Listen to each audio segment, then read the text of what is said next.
بصراحة يا جماعة أنا ندمت جدًا إن أنا ما عرفتش الطريقة دي قبل كده، وإن أنا ما كنتش باعتمدها قبل كده، وباعتمد على العصاير الجاهزة اللي كلها مواد صناعية ومواد حافظة ووحشة جدًا. تعالوا نعمل مع بعض العصير القمر ده. أول حاجة معايا كيلو من الجزر بدأت إن أنا أقطعه لشرايح رفيعة زي ما أنتم شايفين كده. خلاص، هنقطعه شرايح عشان يستوي معانا أسرع ويكون معانا سهل وإحنا بنفرمه. تمام، بعد ما قطعته كده كويس بعدين حطيته في الحلة وضفت عليه كوباية من السكر، وحطيت عليه كمان شوية من المية يكونوا شوية حلوين كده عشان ما يلزقش معانا. ارفعه على النار وهدي عليه النار بعد ما يغلي، واسيبه لحد ما يستوي تماما خالص، لحد ما يدوب معانا زي ما هتشوفوه دلوقتي. معايا هنا برتقان انا مقشراه بالشكل ده كده.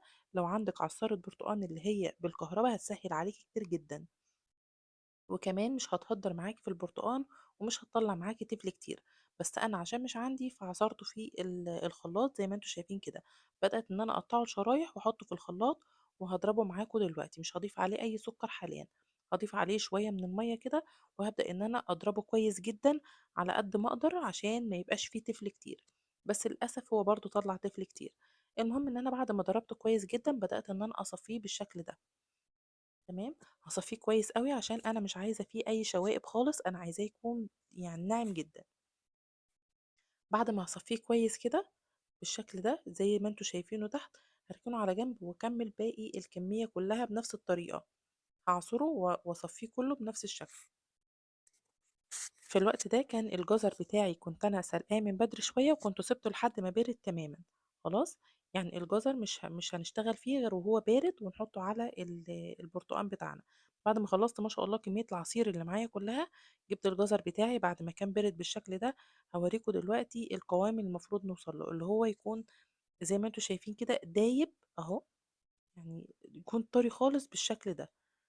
شايفين عامل ازاي؟ لو ضغطتوا عليها تلاقوها بتتهرس معاكم بكل سهولة. ضفت عليها شوية من السكر، وده اختياري، ممكن ما تضيفوش السكر وتعتمدوا على انكم تضيفوا السكر وقت ما تيجوا تستخدموه. انا هنا ضفت عليه شوية من السكر، وبعدين بدأت ان انا اضربه لحد ما نعمته خالص خالص لحد ما يبقى القوام زي ما انتوا شايفينه كده مفيش فيه اي تكتلات نهائي، ناعم جدا.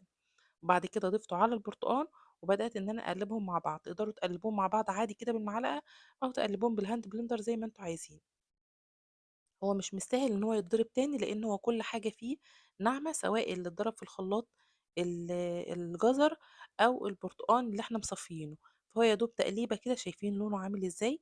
طبعا الرغوة اللي فوق دي مكان ضرب البرتقال في الخلاط، فعمل الرغوة اللي انتوا شايفينها دي. لونه تحفة، طعمه يجنن.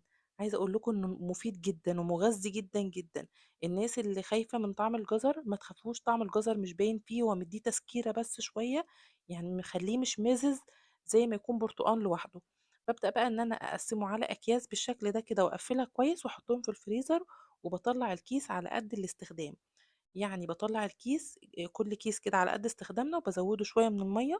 لو محتاج يتزود سكر بزوده شوية من السكر وقتها. وبس كده بيبقى جاهز معايا. عصير منعش جدا، تقدروا تعملوه في أي وقت، ومن الحاجات المفيدة جدا والصحية جدا، وكمان مش مكلف خالص. جربوه وإن شاء الله أنا واثقة إن هو هيعجبكم. أنا كنت يعني قبل ما أعمله كنت خايفة إن الجزر ما يبقى طعمه باين ويبقى مش حلو. لا، إنما لما جربته فعلا طعمه كويس جدا، طعمه حلو قوي. مش هعتمد تاني على العصاير اللي هي الجاهزة. هعتمد الفيديو ده. أتمنى أكون أفدتكم بالفيديو. يا ريت لو عجبكم الفيديو تعملوا لايك وشير. باي باي.